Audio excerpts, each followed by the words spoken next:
92.7 big FM पे मैं हूं आरजे निवेश और आज की शाम बिग मेहमान में हमारे साथ एक ऐसी शख्सियत है जिन्होंने बच्चों के बचपन को बहुत ज्यादा कलरफुल कर दिया है। कौन सी है वो शख्सियत वो बताएंगे थोड़ी सी देर बाद, लेकिन सबसे पहले उन शख्स का नाम हम आपको बताएंगे और उन मिलवाएंगे आपको उनकी खुद की अपनी शख्सियत से। वो शख्सियत जो अभी तक हमारे किसी भी शख्स के सामने नहीं है, यानी कि उनकी अपनी पर्सनल जिंदगी से। तो सबसे पहले बात करते हैं डॉक्टर अरुण प्रकाश जी से। सर वेलकम है हमारे बिग मेहमान शो में, हमारे उस शो में जिसके जरिए हम आपको अपने इलाहाबाद वालों से, अपने शहर के लोगों से मिलवाएंगे।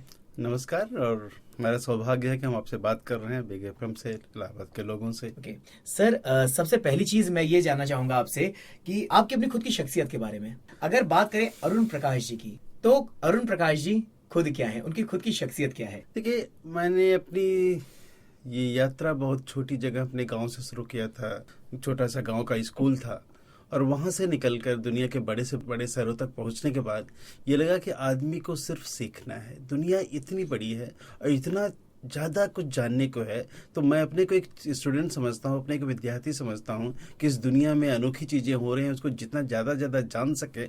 और मैं एक विद्यार्थी हूँ। ये मेरी शख्सियत जो कुछ भी है, एक खोजी की है, यात्री की है, विद्यार्थी। ओके, इस शख्सियत के साथ साथ सर जो आपकी अपनी एक शख्सियत है दुनिया के सामने, उसके बारे में कुछ बात करना चाहेंगे? हम इस समय एक लॉरेंस इंटरनेशनल स्कूल इलाहाबाद में है, उसकी संस्थापक हैं। उसको हमने शुरू किया है 3 साल पहले शुरू किया था हमने। वो स्कूल छोटा सा था, 25 बच्चों से शुरू किया। जो 450 बच्चे हैं, जिसमें कि आसपास के करीब 50 किलोमीटर रेडियस के 500 बच्चे आ रहे हैं। और उस स्कूल में एक ही प्रयास हमारा पूरा कि बच्चे खुश रहें। अगर बच्चे स्कूल में खुश रहेंगे, बच्चे स्कूल को पसंद करेंगे, बच्चे स्कूल को लाइक करेंगे, तो जिंदगी में आगे बढ़ पाएंगे, कुछ करना चाहेंगे। और इसके पहले हमने 7 स्कूल पूरी दुनिया में बनाए हैं। 5 डीपीएस के प्रिंसिपल रह चुके हैं, कुल 8 स्कूल के प्रिंसिपल रह चुके हैं। तो ये देखा कि पूरे देश में एजुकेशन में बहुत कुछ किया जा सकता है और इसलिए इलाहाबाद में आए हैं। उस तरह का अगर देखी जाए तो हमारी शख्सियत एक एजुकेशनिस्ट की है जो कुछ चेंज लाने की कोशिश कर रहा है। ओके सर, एजुकेशन में जो चेंजेस हैं उसके बारे में थोड़ी सी देर बाद बात करेंगे। अभी एक सवाल मेरा आपसे रहेगा कि आपके अपनी खुद की जिंदगी का सफर क्या रहा है? आप इंडियन हैं, उसके अलावा पढ़ाई वढ़ाई करने के बाद आप फॉरेन गए, वहां पे बहुत सारी चीजें करी, उसके बाद आप इंडिया वापस आए। ये जो पूरा एक सफर रहा है, क्या रहा है इस सफर के अंदर?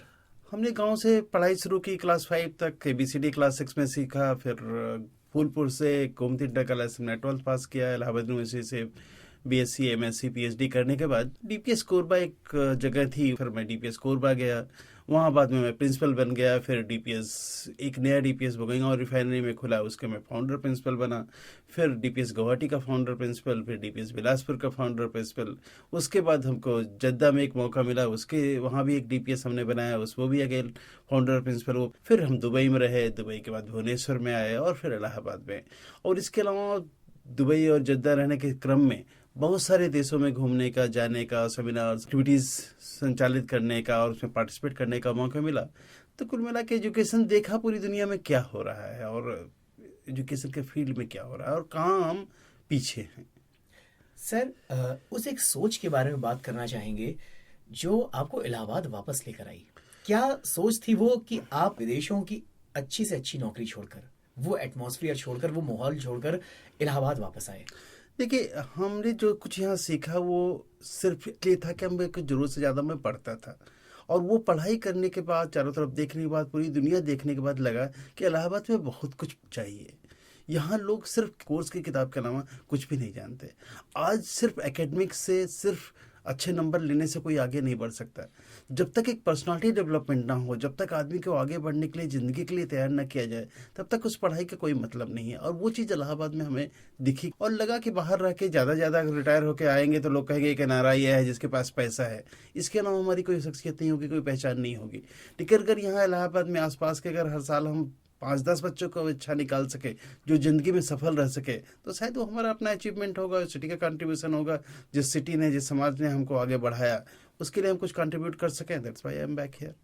सर लॉरेंस इंटरनेशनल स्कूल, यही वो नाम है जो आपसे जुड़ा हुआ है और उन 450 बच्चों से जो इस स्कूल के अंदर है, इस स्कूल की क्या बातें हैं? ये इस स्कूल के बारे में कुछ बताइए सर हमें। सर, ये लॉरेंस इंटरनेशनल स्कूल हमने लॉरेंस ग्लोबल UK में है, उसके साथ मिलकर खोला है।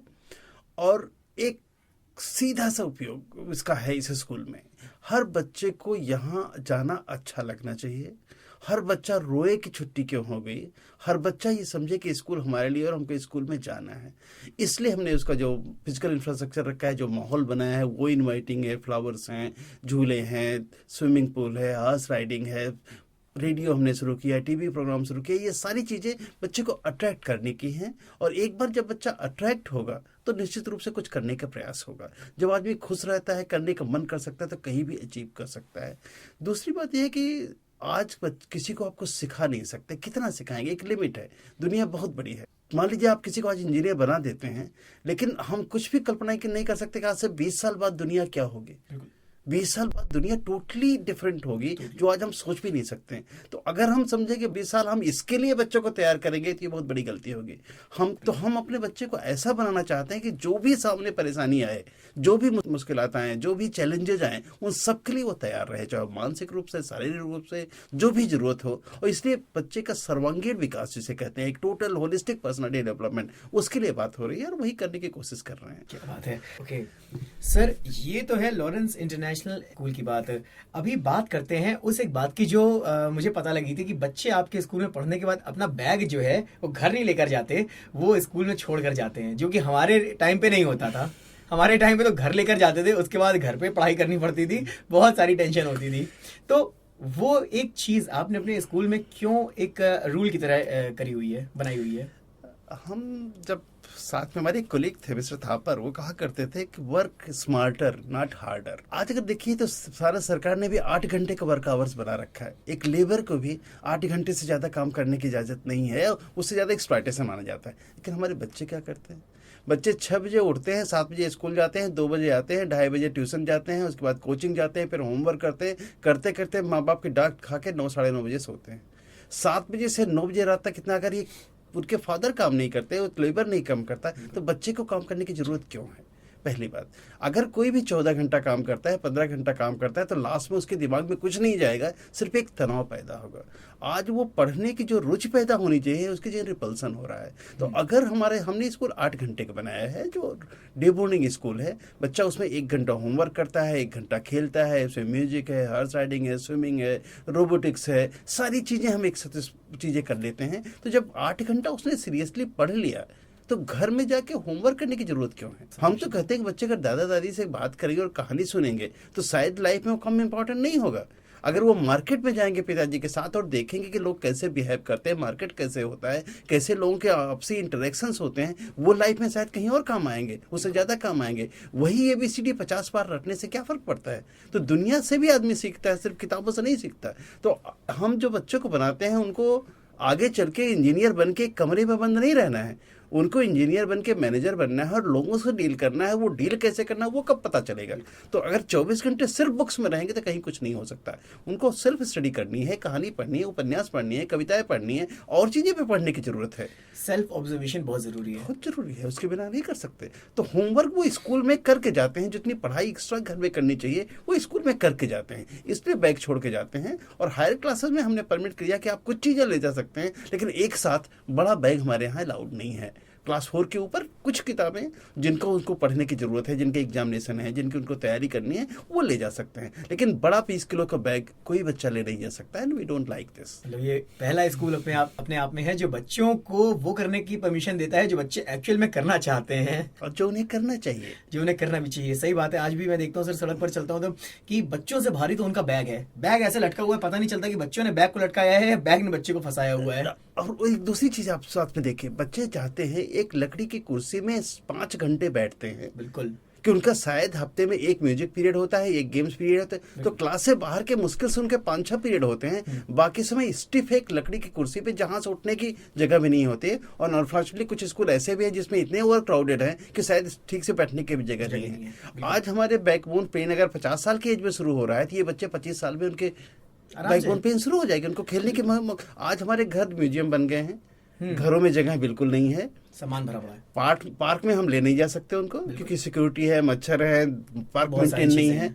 सड़क पे खेलना बंद हो गया, हम लोग सड़क पे खेलते थे, छोटे थे। बिल्कुल सर। आज हम बच्चों को अंगुली पकड़ के ही सड़क पे ले जाते हैं। बिल्कुल। तो खेलना एकदम पर, इसलिए आउटडोर गेम्स खत्म हो चुके हैं। और जब आउटडोर एक्टिविटी नहीं है तो मोबाइल गेम खेलने से शारीरिक विकास नहीं हो सकता। नहीं हो सकता। आज हमारे पास मोबाइल, कंप्यूटर, टीवी के अलावा रिक्रिएशन का कोई साधन नहीं रह गया है। इसलिए हमने अपने स्कूल में 1 घंटा गेम्स डेली कंपलसरी किया है। तो 1 घंटा अगर बच्चा सीखता है, उसका इतना एक्सरसाइज हो जाएगी कि आगे चल के वो आगे बढ़ सकता है। इसीलिए योगा स्कूल में है, स्कूल में कराटे है, और ये सारी सुविधाएं हमने किसी अलग फीस के साथ नहीं रखी, सबके लिए अवेलेबल। ऐसा नहीं कि जो पैसा दे उसको हॉर्स राइडिंग होगी, उसकी स्विमिंग होगी, वही योगा में जाएगा, सबके लिए अवेलेबल है। कंपलसरी है, सबके लिए। कंपलसरी सबके लिए है। सर, एक कहावत है कि बच्चा बनना बच्चों का काम नहीं है, बच्चों की तरह बिहेव करना बच्चों का खेल नहीं है। तो इतनी सारी बच्चों वाली चीजें जो मेरे ख्याल से आपने सोची कि बच्चों के लिए बहुत जरूरी हैं। अगर बात करें आपके बचपन की, तो वो कैसा रहा है? आपने दूसरों का बचपन तो बहुत कलरफुल कर दिया, बहुत मस्ती भर दी, बहुत सारी चीजें उनके बचपन के लिए एंगेज कर दी, लेकिन आपके बचपन की क्या कहानी है सर? सर, हम लोग का बचपन चूंकि गांव में गुजरा है, इसलिए बहुत चीज़ें अवेलेबल नहीं थी। वो ज़माना था जब रेडियो नहीं थे ठीक से, टीवी नहीं थी, अखबार नहीं पहुंचते थे, पत्रिकाएं नहीं पहुंचती थी, खेल के मैदान नहीं होते थे, स्कूल में ब्लैक बोर्ड तक भी नहीं हुआ करता था। तो हम लोग के पास या तो आपस में जाके कुछ खेलें बच्चों के बीच में, या कुछ और करें। बहुत बचपन से मुझे पढ़ने की आदत पड़ गई। क्लास 4 में मैंने पहले उपन्यास पढ़ा था, और उसके बाद शायद ही कोई दिन ऐसा रहा हो जिस दिन हमने 2-3 किताबें ना पढ़ी हूँ। किताबें नहीं मिलती थी, बहुत मुश्किल से मिलती थी। तो हमारा बचपन तो किताबों के साथ गुजरा है। बचपन से आज तक हमारे पास सिर्फ किताबें रही हैं, और किताबें के अलावा कुछ नहीं रही हैं। तो किताबों की एक खिड़की थी जिसने पूरी दुनिया को खोल दिया। और शायद जो कुछ भी आज हम पहुंचे हैं, वो जिस गांव के बैकग्राउंड से निकल के यहाँ पहुंचे हैं, वो शायद इसीलिए कि मैंने विश्व साहित्य पढ़ा है। क्लास 10 तक लगभग हिंदी की सारी अच्छी किताबें हम पढ़ चुके थे। उसके बाद विश्व साहित्य की तरफ आकर्षित हुए, और फिर लेखकों से मिलने का मौका मिला। पूरी दुनिया में हम जहाँ भी जाते हैं, या तो स्कूल में विजिट करते हैं या किसी लेखक से मिलने की कोशिश करते हैं। और बचपन बहुत इंजॉयबल मुझे रहा कि मुझे किताबें मिलती थी, पढ़ते थे, और कोई तनाव नहीं रहा। और वही हम चाहते हैं कि बच्चे बिना तनाव के जिए। जो आपने कहा बच्चा बनना मुश्किल है, बच्चों की तरह जीना मुश्किल है, दरअसल ऐसा नहीं है। हम अपने को इतना कॉम्प्लिकेटेड बना दिए हैं कि उससे बाहर निकलना मुश्किल है बहुत सिंपल, लेकिन इतने आडंबरों में हमें कि उससे बाहर निकलना बहुत मुश्किल हो गया। और हम सिंपल रहना चाहें तो बहुत आसानी से रह सकते हैं, और वही हम करने की कोशिश कर रहे हैं। तो सर, एक डायरेक्टर होते हुए, एक डायरेक्टर बने रहते हुए, एक कॉलेज की जिम्मेदारी वाली पोस्ट पे बैठते हुए, अपने लिए, अपनी चीज़ों के लिए, हॉबीज के लिए, अपने एंजॉयमेंट के लिए टाइम कैसे निकालते हैं आप? देखिए, एक बुक है फाउंटेन हेड, आयन रैंड की। उसमें किसी ने प्रश्न पूछा हार्वर्ड रॉक से कि आप खुश कब रहते हैं, आपको अच्छा सबसे ज़्यादा कब लगता है? उन्होंने कहा कि दिन भर काम करने के बाद जब हम सीढ़ियाँ चढ़ते हैं और इतने थके होते हैं कि सीढ़ी चढ़ने की हिम्मत नहीं पड़ती, उस समय हम सबसे खुश रहते हैं कि हमारा दिन आज सबसे अच्छा गुजरा। तो जो कुछ भी अगर आप एंजॉय करें, तो कितनी भी थकावट लगे, कितनी भी परेशानी हो, और अंत में आपको लगेगा आपने कुछ अचीव किया, सो दैट इज समथिंग। और दूसरा, स्कूल एक मल्टीपल चीज़ है। स्कूल में हर चीज़ है, वहाँ म्यूजिक भी है, डांस भी है। तो जो कुछ भी हम स्कूल में करते हैं, वो कहीं ना कहीं हॉबी किसी चीज़ से जुड़ी हुई होती है। तो आज तो हमारी हॉबी है कि बच्चों के लिए कितना अच्छा से अच्छा कुछ कर सके। और दूसरा, डायरेक्टर होते होते मैं प्रिंसिपल हूँ, प्रिंसिपल के साथ साथ मैं टीचर हूँ। मेरा सबसे पहला पीरियड, सबसे पहला टाइम स्कूल में प्रेयर और असेंबली के बाद क्लास का होता है। मैं सबसे पहले एक क्लास लेता हूँ, उसके बाद दूसरी चीज़ें अलग शुरू होती हैं। तो बच्चों के साथ लगे। और अब ई बुक्स हैं, उसलिए मैं ऑडियो बुक्स, जो आपका रेडियो का माध्यम है, ऑडियो बुक्स में सुनने की कोशिश करता हूँ। जो मैं कभी ट्रेवल करता रहा हूँ, तो ड्राइव कर रहा हूँ या साथ में हूँ, तो ऑडियो बुक्स डाउनलोड करके मैं इसे सुनता जाता हूँ। That we try to do. तो सब चीज़ों के बीच में सामंजस्य बैठाने की कोशिश करते हैं। That's what is happening. Okay. तो सर, बातों में भी आपने बताया कि पढ़ना आपकी हॉबी है। पढ़ने के अलावा कोई और हॉबियां हैं सर आपकी? फोटोग्राफी बहुत कुछ किया है, मैंने बच्चों को सिखाया है। फोटोग्राफी कुछ बहुत दिनों से किया था, और एक तो ये है। दूसरा, वीडियोग्राफी में काफ़ी कुछ किया है, बच्चों के छोटे छोटे फिल्म बनाने की कोशिश किया है। ट्रेवलिंग पसंद है, क्योंकि बाकी जा रहे हैं स्कूलों से, लोगों से देखने के मौका मिलता है। तो यही थोड़ी बहुत कुछ चीज़ें हैं जो करने की कोशिश करते रहते हैं। क्या बात है सर। ये सारी बातें तो अलग है। अगर एक सवाल वापस से आपके बचपन की तरफ चल के करें, तो बचपन से एग्जैक्टली मेरा मतलब है उन शरारतों से। आज आपके स्कूल में बहुत सारे बच्चे हैं जो शरारती भी हैं, उनमें से कुछ गंभीर भी हैं। शरारती बच्चों को देख के शायद ये लगता है कि गंभीर बच्चों को भी कभी कभी शरारत करनी चाहिए, और गंभीर बच्चों को देख के ये लगता है कि कभी कभी शरारती बच्चों को भी गंभीर हो जाना चाहिए। तो आप अभी जिस तरह से मैं आपसे बात कर रहा हूँ, मुझे लग रहा है कि आप बचपन में भी थोड़ा शरारती कम रहे होंगे, गंभीर रहे होंगे, जहां तक मुझे ऐसा लग रहा है। लेकिन कहीं ना कहीं एक शरारत बचपन में जरूर होती है, क्योंकि सर अगर बचपन में शरारत का स्वाद नहीं है तो फिर वो बचपन बेकार है। तो सर आपके बचपन में वो शरारत का स्वाद कहाँ छुपा है? देखिए, ऐसा है कि अभी भी जब बच्चे शरारती बच्चे आते हैं, और एक चीज़ और बताते हैं हम आपको, शरारत वही बच्चे करते हैं जो ब्रिलियंट होते हैं। जो बच्चे डल हैं, जिनके पास बहुत ज़्यादा दिमाग विकसित नहीं है, थोड़े पीछे, वो शरारत भी नहीं कर सकते, वो सब में कम होते हैं। तो अगर कोई बच्चा बहुत बड़ी शरारत करके आ जाता है तो अंदर से मुझे लगता है कि बहुत ब्रिलियंट है, इसको उस तरह से हैंडल करना है, पहली बात। दूसरी बात, शरारत तब होती है जब बच्चे कुछ और करने को नहीं मिलता, जो करना होता है उसे बोर हो जाते हैं, तब वो शरारत की तरफ जाते हैं। अगर उन बच्चे को सही काम में लगा दिया, उनका सही का मतलब जो उनकी रुचि के हो, हम पढ़ाते हैं वो सही काम है, लेकिन वो बच्चों की रुचि उसमें नहीं है, इसलिए वो दूसरे को मारने की कोशिश करेंगे, परेशान करने की कोशिश करेंगे, कुछ भी करने के, तो शरारतें इसलिए होती हैं। हमने भी शरारत की है। मैं स्कूल में था तो मेरी सिस्टर मेरे साथ जाया करती थी, हम लोग 11 किलोमीटर साइकिल से जाते थे, और उसका स्कूल 1 बजे तक होता था, हमारा स्कूल 5 बजे तक होता था। हम लोग 7 बजे निकलते थे, उसके स्कूल छोड़ के मैं अपने स्कूल जाता था, और वो 11 बजे, 1 बजे से 4 बजे तक वेट करती रहती थी। फिर हम लोग को 11 किलोमीटर साइकिल से जाना होता था। एक हमारे इंग्लिश के टीचर हुआ करते थे, वो बहुत अच्छे टीचर थे। वो अकेले पर्सन हमको मिले हैं जिन्होंने इंग्लिश में, हिंदी में और संस्कृत में एमए थे। बहुत अच्छा पढ़ाते थे, लेकिन उनका पीरियड लास्ट हुआ करता था, और हमेशा हमको जल्दी जाने की जल्दी होती थी। तो मैं उनके पास जाता था, सर आज कोई बच्चा नहीं है क्लास में, कोई पढ़ना नहीं चाह रहा है। और सच होता था, तब ब्रेक के टाइम जब एक क्लास खत्म होता है, दूसरे बच्चे सब बाहर चले जाते थे, और क्लास में कोई नहीं होता था। तो वो अच्छा खासा लेक्चर देते, जब कोई नहीं है तो तुम भी जाओ, और हम आके बोलते थे, सर बोल रहे तुम भी जाओ।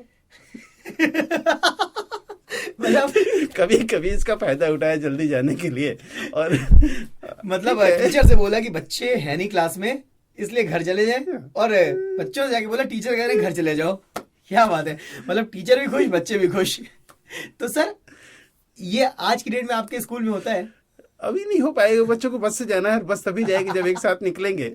बट होती है सैतानियाँ होती हैं। फिर वही बात, अंत जब हम लोग बच्चों को डांटते हैं, पनिशमेंट देते हैं, या पनिशमेंट के देने के नाटक करते हैं, पनिशमेंट तो अब नहीं दे सकते और देना भी नहीं चाहिए, उनको सुधारने के लिए जो कुछ भी करने की कोशिश करते हैं, दिमाग में ये जरूर होता है कि ये बच्चा ब्रिलियंट है, अगर इसको सही दिशा में लगा दिया जाए तो शायद ये बहुत सक्सेसफुल होगा। We have that in mind. वही बात है ना सर, अगर मुश्किल काम देना है तो सबसे आलसी आदमी को दो, क्योंकि वो मुश्किल काम को अपने आलस की वजह से जल्दी खत्म करेगा। नहीं सर, बहुत बढ़िया लगा। एक सवाल और मेरा पूछना है आपसे कि सर इलाहाबाद के बारे में कुछ बात करते हैं। सर इलाहाबाद के बारे में कुछ बताइए, शुरू से आपका जुड़ाव रहा है इलाहाबाद से? इलाहाबाद एक बड़ा अजीब तरह का शहर है, जिसमें सब सेट है, सब कुछ है। यहाँ इतनी अच्छाइयाँ हैं, इतने आलस है, इतने आगे बढ़ने की क्षमता है, उतना ही पीछे घसीटने की क्षमता है, हर तरह से है। लेकिन एक ही चीज़ जो इलाहाबाद में हमको दिखती है वो है कि कलेक्टिवली प्राइड सबके दिल में है कि हम इलाहाबाद से बिलोंग करते हैं, हम एक बड़े शहर के बिलोंग करते हैं, हम एक अचीवमेंट कहीं ना कहीं हमारे साथ रहा है, वो उनके साथ है, वो उनके अंदर में भरा हुआ है, वो करना चाहते हैं। और दूसरा, इलाहाबाद के लोगों को थोड़ा इससे बाहर निकल के भी देखना होगा कि इलाहाबाद ये सब कुछ नहीं है, एक अंत नहीं है, इससे बाहर दुनिया है, और बहुत बड़ी दुनिया है, बहुत बड़ी दुनिया है। बिल्कुल। भुवनेश्वर अगर नंबर 1 पे आ सकता है तो इलाहाबाद क्यों नहीं? क्या कमी रह गई? कितने पैमाने पे हम कहीं पीछे छूट गए, वो चाहे ट्रैफिक सेंस हो, चाहे जनरल बिहेवियर हो, किसी भी चीज़ में वो थोड़ा सा समझने की ज़रूरत है। अदरवाइज इलाहाबाद पे जितना पोटेंशियल है उतना कहीं और नहीं है। यहाँ के लोग इतने मेहनती हैं कि सुबह से शाम तक पान की दुकान पे खड़े रहेंगे और नहीं थकेंगे। एग्जैक्टली सर, ये बात आपने बिल्कुल ठीक कही है कि ये भी मेहनत करेंगे, साइकिल चलाएंगे, मोटरसाइकिल चलाएंगे, इतनी तेज चलाएंगे, उछा के करेंगे, इतनी हिम्मत सब में नहीं होगी, और सिटी के लोगों में हिम्मत नहीं है कि कर सके। लेकिन वही बात कि उन्हें देखा नहीं कि क्या कर सकते हैं। यूथ गांव से निकलता है। देखिए, 2-3 चीज़ें इस इलाहाबाद और यूपी में हुई हैं जो बहुत खतरनाक हुई हैं। नकल की वजह से लोगों के दिमाग में भर गया है कि पढ़ने से कोई फायदा नहीं होगा, नकल से नंबर मिल जाएंगे। दूसरी बात, सरकारी नौकरियां यहाँ मेहनत से कम दूसरी तरह से ज़्यादा मिलने लगी हैं, और सरकारी नौकरी के अलावा दूसरा सोर्स यहाँ नहीं है। तो यहाँ के युवा को लगना है कि पढ़ने से कुछ नहीं होगा और मेहनत से नौकरी नहीं मिलेगी, प्राइवेट चीज़ कुछ है नहीं, तो उसके अंदर एक अल्टीमेट एक हताशा है। उसे पता नहीं कि कुछ चीज़ें क्या हो सकती हैं। आज आपको बताएं कि अच्छे से अच्छी कंपनियों में लोग नहीं मिल रहे हैं, अच्छे लोगों की कमी है, हमको अच्छे टीचर नहीं मिल रहे हैं। हर साल हमको 50 फ़ोन आते हैं स्कूल से कि अच्छे टीचर दीजिए। हमको अपनी पुरानी सोसाइटी से लोग पूछते हैं कि प्रिंसिपल दीजिए। हर अधिकारी अच्छे लोगों को ढूंढने में लगा हुआ है। तो यहाँ लोगों की कमी नहीं है, उन्होंने अपने को इस लायक नहीं बनाया है कि उनको जॉब मिल सके या आगे बढ़ जाए। स्किल डेवलपमेंट नहीं है, अपनी स्किल डेवलपमेंट नहीं, अपनी स्किल डेवलपमेंट बिल्कुल, नहीं। बिल्कुल सर। हम मोदी जी की स्किल की बात हमेशा करेंगे कि उनमें स्किल नहीं, वो ये नहीं कर रहे हैं, लेकिन हम क्या कर रहे हैं इसके पे ध्यान, ये इलाहाबाद में थोड़ा सोचने की जरूरत है। अदरवाइज जितना पोटेंशियल यहाँ है शायद ही किसी और शहर में हो। एग्जैक्टली सर, यहाँ बहुत पोटेंशियल है। यहाँ का आदमी मेहनती है, उसके अंदर टैलेंट है, लेकिन उसको मालूम नहीं कि अपना टैलेंट किस फील्ड में जाके प्रेजेंट करना है, कितनी मेहनत हमें देनी है उस पर्टिकुलर टैलेंट पे, उसे नहीं मालूम है। तो जो आदमी ऊपर पहुंचा है उसने कितना लंबा सफर तय किया है, ये लोगों को समझना पड़ेगा और तभी लोग आ सकेंगे। और यही कमी इलाहाबाद में है कि इलाहाबाद के लोग समझते हैं कि वो इतना लकी था कि उसको ये मिल गया, उसको ये चीजें प्लेट में किसी ने सजा के सौंप दिया। ऐसा नहीं है, ऐसा नहीं होता, उसको अर्न करना होगा। सीधी सी बात है कि अगर सूरज की तरह रोशनी देनी है तो उसकी तरह जलना भी पड़ेगा। करना पड़ेगा। एजुकेशन सिस्टम से जुड़े हुए हैं आप, एक सवाल इसलिए पूछना चाहता हूँ कि आपने अलग अलग एजुकेशन सिस्टम देखे हैं, कई स्कूल्स देखे, कॉलेजेस देखे, बहुत सारी चीज़ देखी, तो पुराने सिस्टम में और आज के सिस्टम में क्या फ़र्क है एजुकेशन वाइज? देखिए, सिस्टम पहले भी कुछ नहीं था, आज भी कुछ नहीं है। भारत में एजुकेशन पूर्णतया स्वतंत्र है। हम जैसा पढ़ाना चाहें वैसा हम कर सकते हैं। अभी आपको जान के आश्चर्य होगा कि सीबीएसई का क्लास 8 तक का कोई सिलेबस ही नहीं है। ज़्यादातर बोर्ड ने 8 तक का कोई सिलेबस नहीं दिया है। उन्होंने कहा कि आपको इस तरह की जनरल चीज़ें पढ़ानी है। हमको 5 क्वेश्चन पूछने हैं कि 50 क्वेश्चन पूछने हैं, ऑब्जेक्टिव क्वेश्चन पूछने हैं कि रिटन क्वेश्चन पूछने हैं, कैसे पढ़ाना है हमको, उस पर टोटली हम स्वतंत्र हैं। तो जो सिस्टम जिसे आप इलाहाबाद या आसपास में सिस्टम कर रहे हैं वो सबसे आसान सिस्टम है। आप जाइए, 10 क्वेश्चन लिखा दीजिए, बच्चे को वही एग्जाम में पूछ लीजिए और चले आइए। तो ये सिस्टम टीचर्स को हेल्प करने के लिए है, बच्चों के लिए नहीं है। और तब भी वही बच्चे आगे बढ़ पाए हैं या वही टीचर सक्सेसफुल हुआ है जो इससे अलग हटके उसने कुछ काम किया है। तो नया सिस्टम या पुराना सिस्टम मायने नहीं रखता।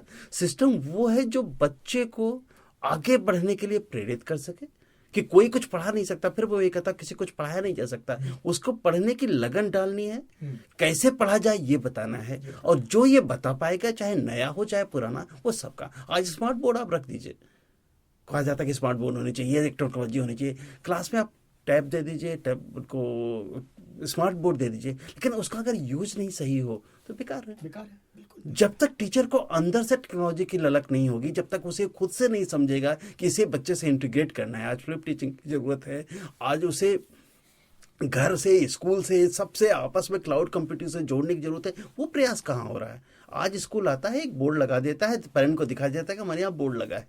ये नई टेक्नोलॉजी नहीं है, चाहे नई हो चाहे पुरानी हो। अगर बच्चों को एम्पावर कर रहे हैं तो वो हर समय काम आएगा और आज भी काम करेगा। और वो अगर हम नहीं कर रहे हैं तो नई या पुरानी सारी पद्धति एकदम बेकार है। सब बेकार है, बिल्कुल बिल्कुल। हाँ, इतना सारी चीज़ों को जानने के बाद, इतनी सारी चीज़ों के साथ एंगेज होने के बाद, एक सवाल बस ये पूछना चाहूँगा आपसे कि क्या किसी चीज़ की कमी आपको अपनी लाइफ में महसूस होती है?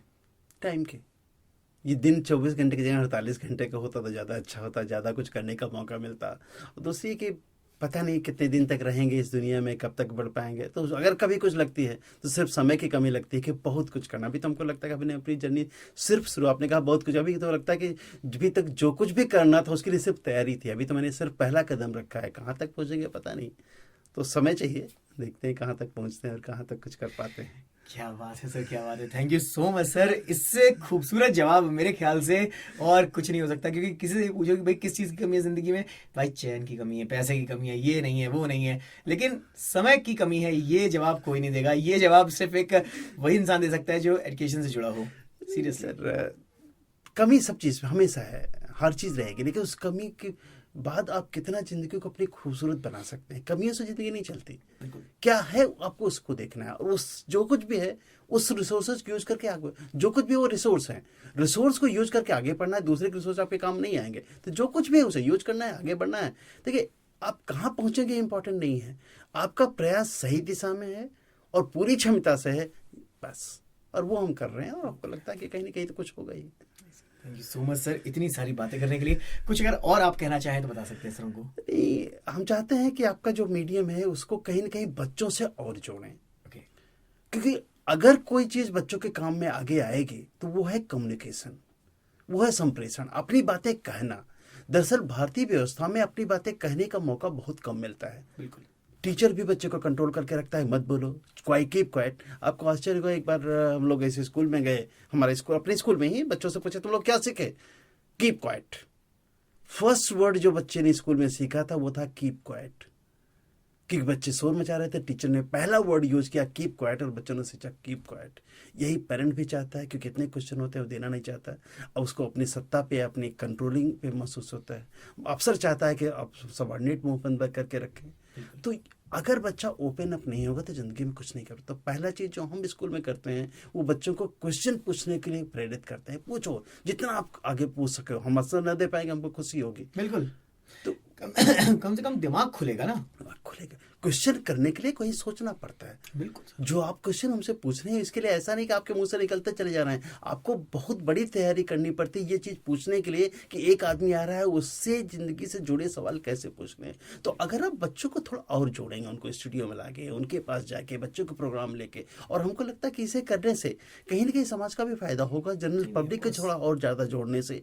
और जितना ही आप लोगों के बीच में जाएंगे उतना ही शायद ज़्यादा लोगों का, सबका भला होगा। और एक रेडियो एक ऐसा मीडियम है जो थोड़ा बहुत निगलेक्ट हुआ था बीच में, जो एफएम रेडियो ने फिर से बीच में लाया है। उसे कहीं एजुकेशन से जोड़ के, पर्सनालिटी से जोड़ के, हैपनिंग से जोड़ के, और जिस हिसाब में प्रयास चल रहे हैं थोड़ा और बढ़ाने से शायद कुछ और बात बनेगी।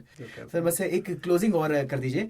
इतना सारा इंटरव्यू करा, इतनी सारी बातें हमने आपसे करी, तो बिग एफएम के लिए और इलाहाबाद के लिए एक जाते जाते मैसेज। मेहनत करें, कि सब कुछ अचीव किया जा सकता है। कोई गिफ्ट नहीं देगा जिंदगी में, कुछ भी गिफ्ट में नहीं मिलता, और मिल भी रही तो लेना नहीं चाहिए। कोई अपने को इस लायक बनाए कि हम सब कुछ जिंदगी में अचीव कर सकें। और बहुत आसान है, सच मानिए, सफलता पाना बहुत आसान है, बशर्ते कि प्रयास करें। हम प्रयास नहीं करते, इससे सफलता नहीं मिलती। Thank you so much sir. Thank you.